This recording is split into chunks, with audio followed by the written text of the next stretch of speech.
Welcome to the unit Non-Loom Techniques. This unit introduces skills needed for using non-loom techniques.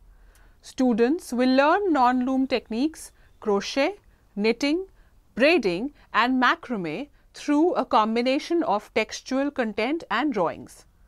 This unit comprises of 5 modules and a final review section that invites you to reflect on what you have learned. By the end of this unit, students will be able to identify the materials and tools required for non-loom techniques, understand the technique of crochet, understand the technique of knitting, understand the technique of braiding and understand the technique of macrame. This module gives an overview of different non-loom techniques and the different materials and tools used in these techniques.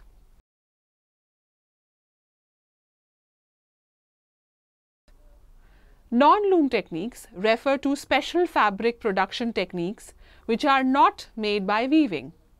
These techniques require minimum tools and can be easily learnt and executed. These techniques are crochet, knitting, braiding and macrame. The word crochet comes from the French word croc, meaning a hook. The origins of this craft are difficult to trace. Crochet produces a looped fabric from one continuous length of yarn in a series of stitches that are cast using a hook. In crochet, a mesh-like structure is formed which can be circular, to and fro or in spirals. Crochet is often used for edging fabric. Knitting is another looping technique where loops are arranged horizontally and connected to the corresponding meshes of the previous row. Each loop is individually fixed with help of an accessory, mostly a set of eyeless needles, until the next row is formed. The earliest known pieces of knitting were discovered in Arabia dating back to the 7th century AD. The work is extremely sophisticated and resembles the patterns of carpets and tiles of that time. The fashion for knitting spread throughout the world and the silk knitted stockings popular in the south of Europe became the fashion for nobility in England after Elizabeth I got a pair as gift. Knitting became quite an important domestic and cottage craft in countries like England due to the predominance of wool as a staple fibre. Braiding involves interlacing of 3 or more threads to form flat or 3-dimensional structures that are called braids. The textiles created by this method are much more in length than in width or diameter. So, braiding is used to make narrow fabrics, cords, etc. The method used to braid varies according to the number of working strands and the pattern. A wide variety of materials can be used for the strands or braiding yarn.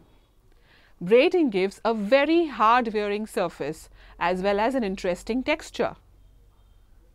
Macrame is a form of textile that involves using knotting and looping. Its basic knots are the overhand knots and the flat or square knot. One may understand the development of macrame as a process gradually becoming complex, achieved by use of simple knots. The craft might have originated in Turkey or the Arab world, since it is believed that the word is derived from an Arabic word migrama, meaning fringe.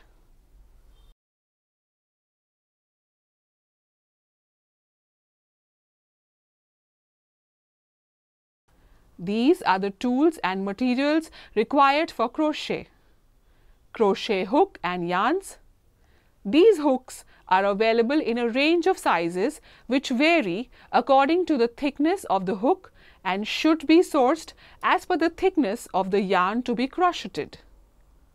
Apart from regular yarns, fancy yarns can also be used for decorative effects. These are the tools and material required for knitting. Knitting needles and yarns. A set of knitting needles which are eyeless needles with pointed tip. The needles are marked by a number according to the thickness and should be sourced according to the thickness of the yarn being used. The main material is yarn that is used for knitting. These are the tools and materials required for braiding: cords, fabric strips or fabric T-pins. Optionally, T-pins and a mounting board can be used. Fabric strips and T-pins are required to anchor the braiding yarns firmly for better working. Otherwise, braiding can also be done without any mounting. These are the tools and materials required for macrame. A foundation to mount macrame. This can be a board or two vertical rods to tighten the foundation cord of macrame. One can even use the opposite side of a chair. T-pins can be used to prevent slipping. This is optional. Cords and threads to work macrame. Any threads or cords can be used, but to begin learning, one should use a strong thread with a minimum texture and medium and even thickness. These are the common materials required for all non-loom techniques: a tape measure, a pair of scissors, needle, this is optional to mend or stitch the work, and thread. This module gives an overview of the crochet technique. The yarn used for crochet may be threaded through the fingers. This provides extra tension and control of the yarn and at the same time lends flexibility in the flow of movement from hand to hook. There are two ways of holding the crochet hook: the pencil position and the knife position. Be careful not to hold the hook too tightly or too close to the tip. For the pencil position, the crochet hook may be held like a pencil, with the thumb resting on the flat part of the hook and the index finger resting on the top of the hook. The first chain can be made by drawing the yarn from the left forefinger with the hook through the slip loop. For the knife position, the crochet hook can also be held in the palm of the hand like a knife, with the thumb resting on the flat part of the hook and the remaining fingers holding the hook from the underside. The first chain can be made by drawing the yarn from the left forefinger with the help of the hook through the slip loop. To begin crochet, a slip loop is the first crochet stitch placed on the hook and the yarn is then threaded through the left hand. Then both hands are brought together so that the yarn held through the left hand and the hook in the right hand are in proximity to make the subsequent crochet stitches. The slip loop is made by drawing a loop through the twists of the yarn with the help of a hook according to the following steps. First, leave a tail end of about 4 inches or 10 centimeters and then make a loop in the yarn by wrapping it once around the fingers of the left hand. Next, pass the tip of the crochet hook through the loop and over the ball end of the yarn with the hook facing down. Use the hook to catch the ball end of the yarn and pull it back through the loop. Keeping the new stitch on the hook, slip the loop from the left hand. Pull gently on the tail end of yarn to tighten the slip knot around the hook. Crochet always starts with a series of chain stitches. These stitches form the foundation row upon which the next row or round of work is made. One needs to keep an even gauge or tension to maintain the evenness of the chains so that they do not become too tight or loose. When learning the basic stitches, 20 chain stitches are sufficient. Follow these steps to create a series of chain stitches. First, place a slip knot on the hook and hold it in the right hand. With the yarn in the left hand, twist the hook first, under and then over the yarn to make a loop. Draw the hook with the looped yarn through the initial slip knot to form the chain stitch. The yarn should be kept at an even tension. The process may be repeated to work a row of chain stitches and ease the movement of the hook and the yarn. When working into the foundation chain, one can choose whether to place the hook into the top side, working over just one yarn, or into the lower side of the chain, working over 2 yarns. Sometimes a stronger foundation row is required for making products that require bearing more strain on the edges. For this, a double chain stitch row is worked in the following manner. First, make a slip loop and work 2 chain stitches. With the yarn at the back, insert the hook between the 2 halves of the first chain stitch, twist around the yarn and draw it through. This forms 2 loops on the hook. Twist the hook around the yarn and draw through both the loops. This forms a double chain. One can continue this way to form more double stitches, each time inserting the hook into the left side of the stitch just made. This is a double chain stitch. After completing the work, the yarn has to be finished off properly to avoid any raveling later. This is also referred to as casting off. Follow these steps to finish off. After the final stitch, cut the yarn and pull it through the last loop on the hook. Pull it tight to close the loop. Thread the working end of the yarn into a sewing needle and darn it neatly at the back of the work. Counting stitches in crochet is more difficult than in knitting, since the stitches are not left on the hook. The sample that is displayed here is worked in double crochet. Each stitch is numbered to show how to count the stitches. Counting treble stitches is easier because each treble forms one upright or post which is counted as a single stitch. A chain stitch counts as 1, and if it lies between 2 trebles, it should be counted as 3 stitches. Crochet stitches are always made in the same way. The texture of some stitches may differ according to whether they are worked flat or in a circle. All first row stitches are worked through the back half of the chain stitch foundation row. On the following rows, unless specified otherwise, all the stitches are worked through both halves of the top of the stitches below, and the hook is always inserted from front to back.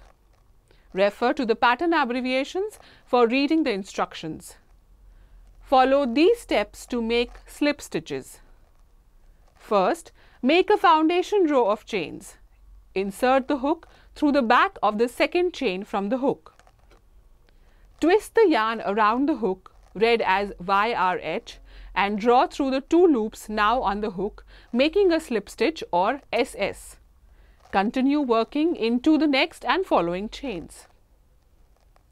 At the end of the row, make 1 turn chain, turn the work and insert the hook through the back half of the first slip stitch.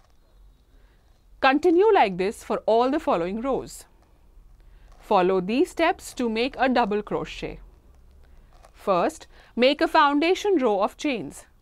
Insert the hook through the back of the second chain from the hook, turn yarn around the hook and draw through. With 2 loops now on hook, yarn around the hook and draw through both loops, making a DC or double crochet. Continue working DC into the next and following chains to the end of the row. At the end of the row, make 1 turn chain, turn the work and insert the hook through both halves of the first stitch in the row below to make the first DC. Follow these steps to make a half treble. Make a foundation row of chains, yarn around the hook and then insert hook through the back of the third chain from the hook. Yarn around the hook and draw through. There are now 3 loops on the hook. Yarn around the hook and pull through all 3 loops, making a half treble or HTR. Continue working treble into every chain. At the end of the row, make 2 turn chains, turn the work and make first half treble into the first stitch in the row below. Continue this for all the following rows. Follow these steps to make a treble.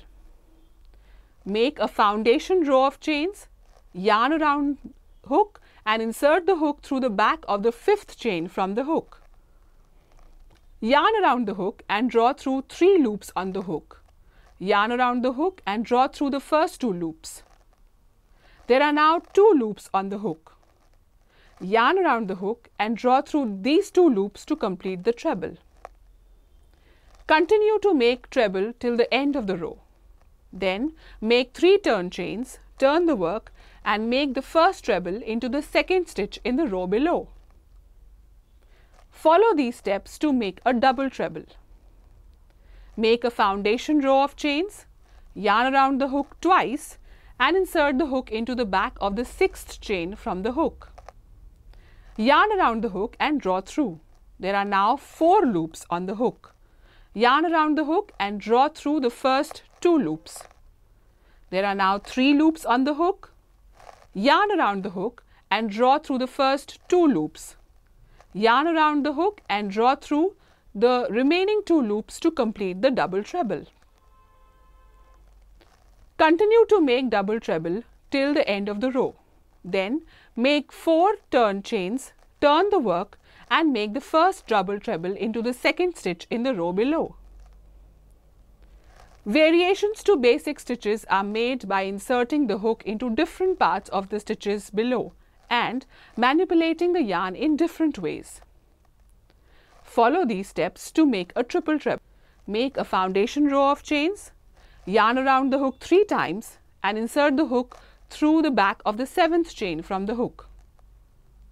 Yarn around the hook and draw through. There are now 5 loops on the hook. Yarn around the hook and draw through the first 2 loops. Repeat this process 3 more times. Continue to make treble till the end of the row. Then make 5 turn chains, turn the work and make first treble into the second stitch in the row below. To save space, all crochet instructions are written with symbols and abbreviations. These are easy to follow and each pattern gives a key to the instructions. This table displays the codes that are used commonly. These abbreviations have been used in describing the basic stitches as well. These are the most common symbols in crochet patterns. The net ground is made with chain and double crochet stitches. First, make a number of chains divisible by 4 plus 1 extra. Turn the row. Make 1 DC into the 10th chain from the hook. Make 5 chains and then miss 3 chains and work 1 double crochet into the next chain. Repeat this step till the end and end with 5 chains.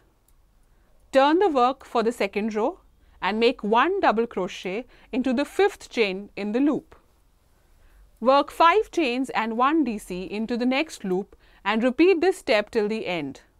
End it by working 5 chains and then turn. Repeat the row 2 throughout. This is a finished sample of simple net ground. Having learnt about the technique of crochet, let us now move on to the technique of knitting. Knitting begins with 2 needles and a ball of yarn. This demonstration is given for right-handed knitters. Left-handed knitters should reverse the instructions for left and right or follow the diagrams in front of a mirror in reverse. A slip loop is the first stitch to be made in knitting and is the foundation for all subsequent stitches.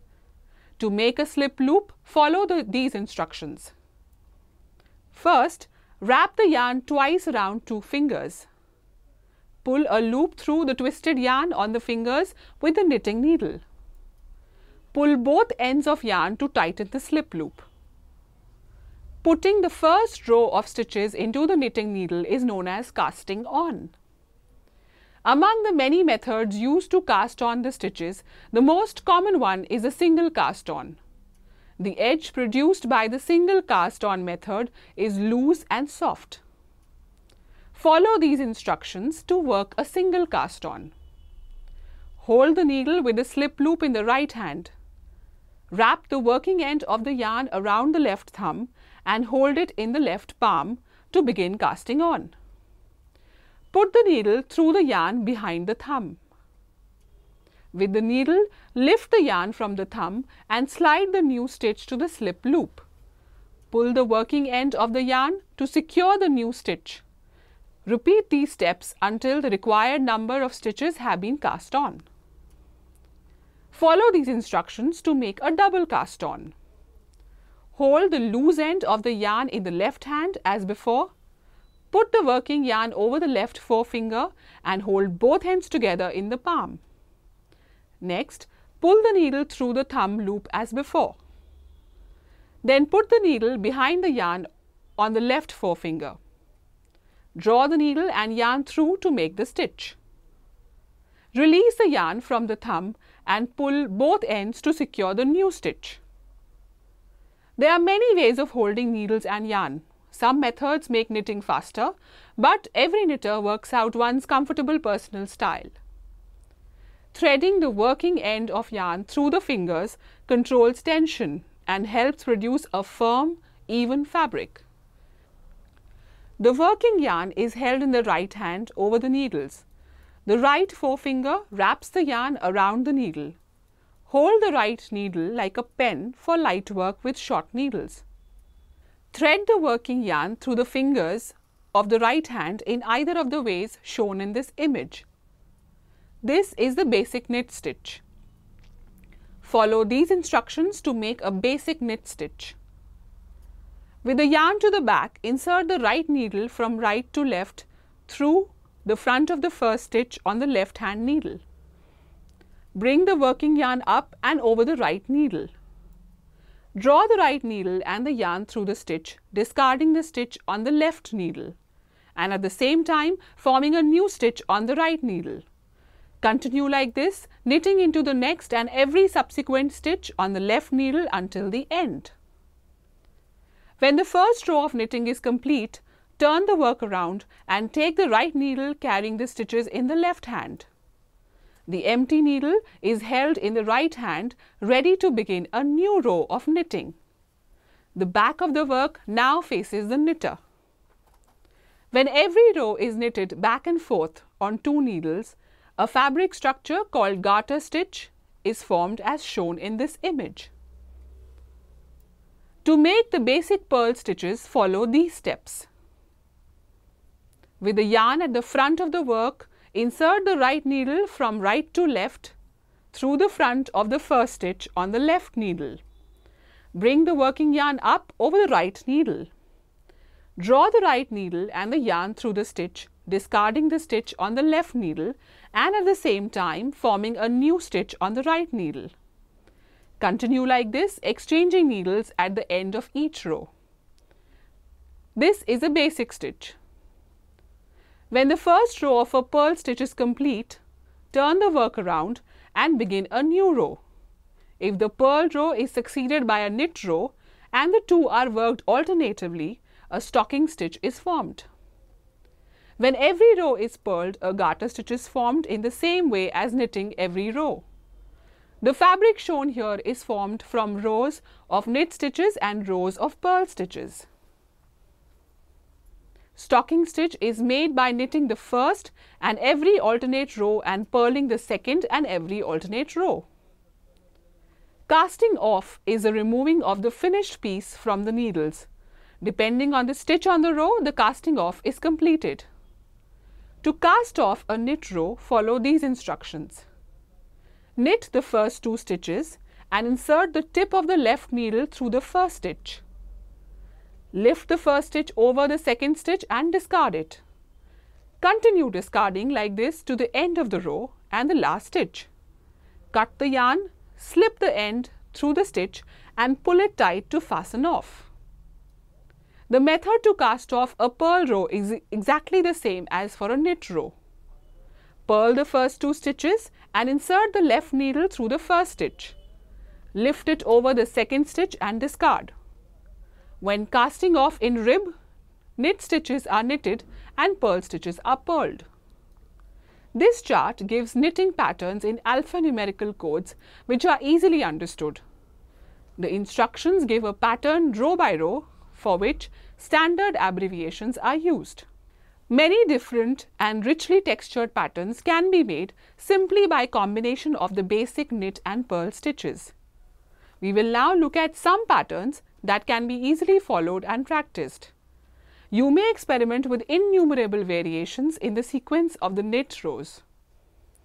To knit a 1 by 1 rib pattern, first work in a multiple of 2 stitches plus 1. In the row 1, knit 1 and purl 1 every alternate stitch and repeat till the end. In the end, make 1 knit stitch. In the second row, purl 1 stitch. Next, knit 1 and purl 1 alternatively and repeat throughout. Now, repeat rows 1 and 2. To knit a basket weave, first make multiples of 8 stitches plus 5. In the row 1, the right side of the work, knit throughout. For second row, knit 5 stitches, then purl 3, knit 5 and repeat the step throughout. In the third row, make 5 purl stitches, then knit 3, then purl 5 and repeat this step throughout. In the fourth row, repeat the second row throughout. In fifth row, knit all the stitches. In the sixth row, knit first stitch, then make 3 purl stitches, knit 5 stitches and repeat till the end. End the row with 1 knit stitch. In the seventh row, purl 1 stitch. Next, make 3 knits and 5 purl stitches and repeat this step throughout and end the row with 1 purl stitch. In the 8th row, repeat row 6. Now, repeat rows 1 to 8 to continue the pattern. While making any knitting pattern, one has to constantly change between knit stitch and purl stitch. To change from knit stitch to purl stitch, take the yarn to the front of the work to start the purl stitch from a knit stitch. To change from purl stitch to knit stitch, take the yarn to the back of the work to start the knit stitch after a purl. Now that you have learned the different techniques of knitting, here are some important tips to remember. When knitting, always read the complete pattern instructions before beginning to work. Use long needles if you are knitting a pattern with a large number of stitches. Never leave off work in the middle of a row, as this will stitch the knitting and make it easier for stitches to drop off. If short needles are overloaded, the stitches will slip off. Now, let us move on to the technique of braiding. Braiding or plaiting techniques can be used to make many different braids, from the regular 3-strand braid to the 6-strand circular braid. The simpler braids can be worked with either cords or fabrics, but the more complicated ones are easier to work in string-like cords that have a firm twist and no stretch. Braids are used to make belts, bracelets, replacement handles as well as accessories that are stitched to clothes. Follow these instructions for 3-strand braiding. Tie 3 strands together with an overhand knot and pin it to a soft board with a T-pin. Take the strand on the left over the top of the strand in the middle. Take the strand in the right over the top of the strand in the middle. Continue like this alternately, taking the strand from the left and then the strand from the right over the one in the middle. The braid should be pulled tightly while working. Follow these instructions for 6-strand circular braiding. Take 6 strands together with an overhand knot. Number them from 1 to 6. Hold the work in the left hand and arrange the strands as shown. Work anti-clockwise and take strand 1 up over strands 2 to 3. Now take the strand 3 up over strands 1 and 4. Continue like this, taking the strand immediately behind the newly positioned one and moving it anti-clockwise over the 2 strands in front of it. Tie the strands together, pin it to a board and number them from the left. Work them over one another, following the numbers through so that their order changes as shown as per each type of braid or cord. In each case, the broken line shows the end of the basic sequence. After this, repeat the same movements from the beginning. Eventually, each strand will return to its original position. Here are various types of braiding. Braiding with fabric is not as straightforward as working with strings or cord, since there are several stages of preparation before the actual plaiting can begin. Any used material should be washed and new ones should be pre-shrunk before plaiting. The working strands are made by cutting the fabric into bias strips. These are usually 1 to 1.5 inches or 2.5 to 4 centimeters wide, although this also depends on the width of the plait one plans to make. Follow these steps to join the strips together. To join strips together, cut diagonally across the bias on the straight grain. Place the two strips together, matching them up on the diagonal as shown in the diagram. Sew along the join with back stitch. Press the seams open, trim off corners and unfold the pieces into a continuous length and trim off any surplus material. Follow these steps to fold the strips. Lay the strips out flat with the right side faced downward. Fold the strip sides in the middle as shown. Fold them in half again down the center line. Tack them into place if you want to produce a rounded effect, or press them lightly with an iron if you want the finished plait to look more flat. To secure a 3-strand braiding, the first thing to do is to secure the strands together at the top before beginning the braid. We will look at 3 different methods to do this. This is the first method. For a 3-strand plait, join 2 strips together. Slot a 3rd strip into the fold of the other 2 at the center. Secure it with a pin or a few stitches. Begin plaiting as shown. The left half of the 2 strip becomes the first strand of the plait, the vertical strip the second, and the right half of the top strip the third. In the second method, thread the strands in sequence onto a safety pin as shown. In this method, lay the strands next to each other and secure them along the top with tacking stitches. Plaited fabrics are worked in exactly the same way as plaited string or cord. However, by varying the technique slightly, it is possible to produce either a rounded or a flattened effect on the finished plait. In both cases, it is essential to mount the tops of the strands firmly to the working surface before beginning the plaiting. To make a round braid, work in the normal way, treating each strand as if it were a simple cord. Keep the open edges to the right throughout. To produce even fatter, rounder plaits, make each strand bulkier by linking it with another strip of fabric before folding it over and beginning to plait. Work in the normal way, but this time fold the strands over in sharp creases at the outer edge of the plait. This will guarantee that they lie flat. Start off by getting the open edge of the fabric strands or to the right. If this is done, you will find that as the work progresses, the open edges always face up towards the top of the braiding. An alternative method of joining plaits in a straight line is to work them into one another as they are being braided. Work the plaits side by side in between loops on each plait. Pull the strands through the loop of the adjoining plait with a crochet hook as shown. The butting method is a method of joining together the ends of 2 finished plaits. It is worked by splicing together the strands of each plait so that the join is not visible when finished. First, open out the ends of the strands on both plaits. Attach one strand from the top plait to this matching strand from the bottom plait by stitching them together along the diagonal joint. Fold the joint strands back over again in the usual way. Repeat for 2 of the other strands, keeping to the pattern.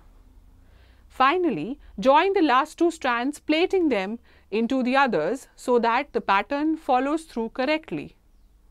Finishing is done after the plait has been worked to the required length by darning back and securing the ends of the strands. Thread the ends of the strand back into the loops of the work. Secure them by stitching over the ends, keeping the stitches out of sight. Finally, this module will give an overview of the technique of macrame. Macrame work has to be set up before beginning. The working thread must be hung vertically and supported securely. The length of the thread and the number of working threads depends on the end product and needs to be carefully measured and cut. As a rough guide, 4 times the length of the finished product is required for each working thread, that is 8 times for each thread before it is doubled and mounted. However, some knots take up more thread than others, and the thicker the thread, the more will be needed. The threads can be set up either onto a foundation cord on working surface or directly on the final product, if possible. For example, on a curtain rod if a macrame curtain is being worked out. For learning purposes, 20 inches threads can be taken to begin macrame. When the work is not mounted directly onto a piece of fabric or a solid object, a foundation cord is required onto which the first knots can be mounted. Once the work has been completed, it can either be retained and the ends fastened off, or it can be removed. A double foundation cord, 2 threads used together as one, is used for larger mounting knots and added strength if it is retained after completing the work. An overhand knot can be tied at each end of the foundation cord and pinned to the working surface. The macrame mounting knot, also known as lark's head knot, is used to position the working threads onto the foundation cord. Follow these steps to make a mounting knot. First, fold each thread in half. Next, place the loop of the folded thread in front of the foundation cord. Then fold it over and behind the cord and tuck the 2 ends through the loop. Finally, pull it tight to secure the knot in position on the foundation cord. A row of double mounting knots produces a wider piece of work with more space between the working threads. To make a double mounting knot, first work a reversed single mounting knot as shown in the image. Then work a half hitch over the foundation cord on either side of the first knot using the ends of the working threads.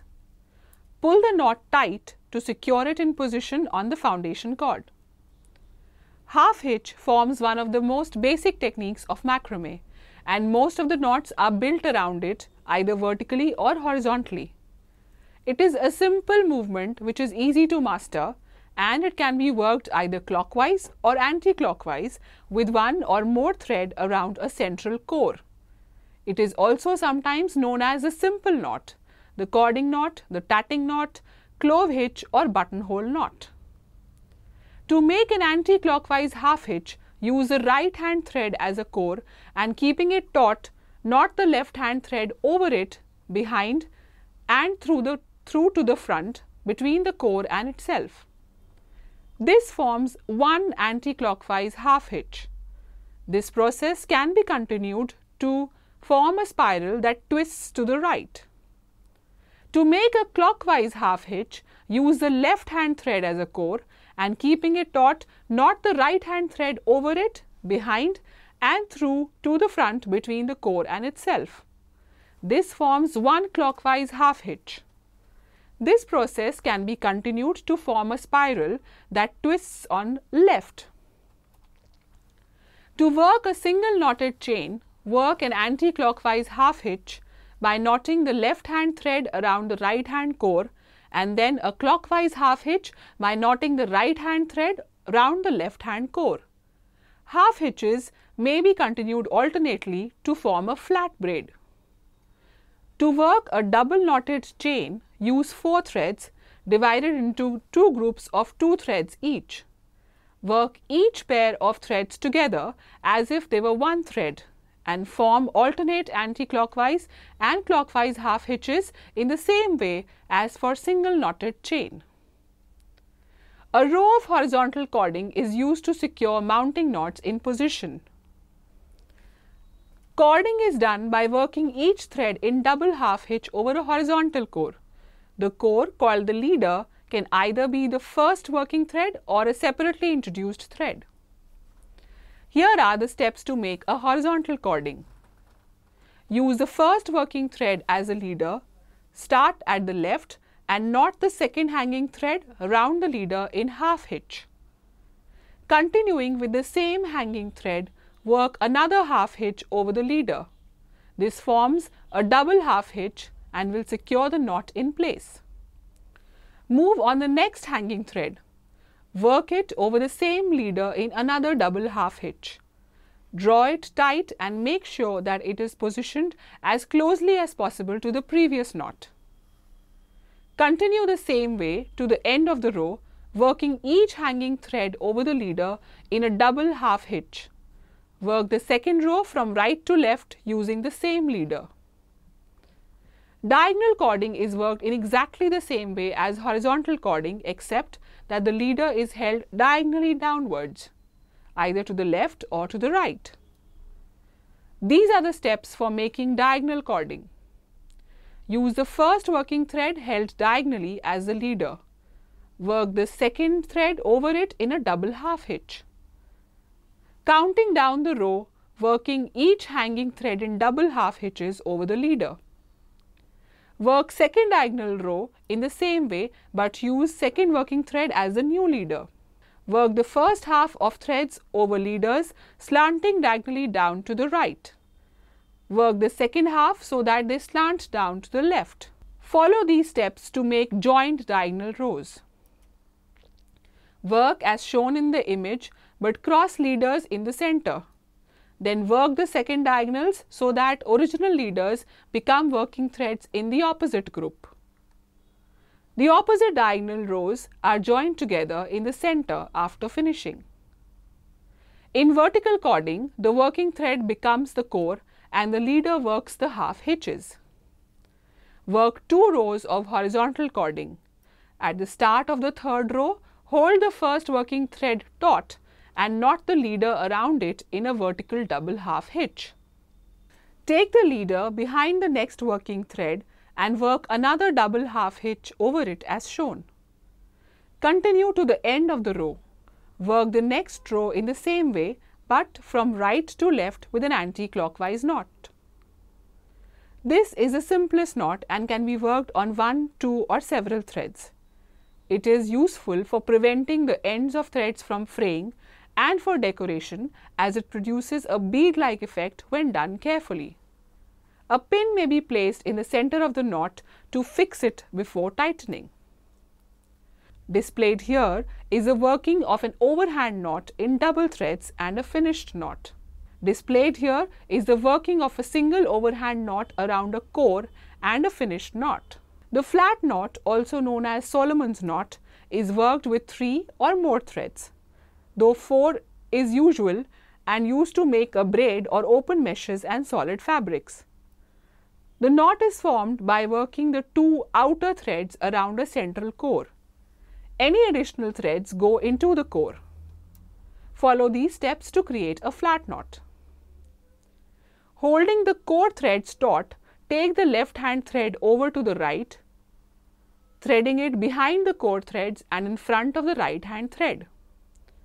Take the right thread over to the left, threading it in front of the core threads and into the loop formed by the left hand thread. Take the right hand thread over to the left, threading it behind the core and in front of the left hand thread. Take the left hand thread over to the right, threading it in front of the core and into the loop of the right hand thread. Finally, tighten the threads to lock the knot in place and continue down the row. Alternating flat knots is a method of working along a group of several hanging threads and forming horizontal rows of flat knots. The alternating pattern is made by forming the flat knots over different groups of 4 threads. The knots can either be worked close together to give a solid fabric or spaced apart for an open mesh. Both techniques look good if decreased to a point. For closed work, work a horizontal row of 4 flat knots, each knot formed over 4 working threads. On the second row, regroup the threads so that they are 2 separate spare in each end. Work a flat knot on each new group of 4 threads, pulling it tight so that it lies close under the knots in the previous row. On the third row, regroup the threads as for the first row. For open work, work in exactly the same way as for the closed method, but leave more space between each row of flat knots so that an open mesh effect is produced. Braids of simple flat knots can be varied to produce much more complex and decorative braids and spirals. One can form a braid into a spiral by repeating only 1/2 of the flat knot. The direction in which the spiral twists will vary according to whether the first half or the second half of the flat knot is used. To form this knotted edge braid on the simple flat knot braid, work an overhand knot on each of the outer threads in between the flat knots. For a picot-edged braid, work a braid of flat knots so that a space is left between each separate knot. When one pushes the knots up together, the outer threads form into decorative loops or picots. If a working thread turns out to be too short, a new piece can be joined in. To do this, introduce the new length of the thread into the core of a flat knot or vertical cording knot. Work the knot over the join and take the ends to the back. Lay the new thread length of the thread along beside the leader in a row of horizontal cording. Work the knots over the joint and take the ends to the back. If a piece of macrame ends in a fringe, trim the loose ends of thread and stitch or hem to finish. Turn the loose ends of thread over the back of the work. However, instead of darning them, secure them firmly at the back of the work with a few small stitches as shown, using a needle and fine but strong thread. Cut the loose ends to a length of about 1/4 inch or 6 millimeters and sew them onto the side of a strip of seam or bias binding as shown. When you have finished stitching right across the width of the work, fold the binding over and sew the remaining edges to the back of the macrame as shown. You have now reached the end of this unit. To summarize, in this unit you have learned the 4 non-loom techniques: crochet, knitting, braiding and macrame. Thank you.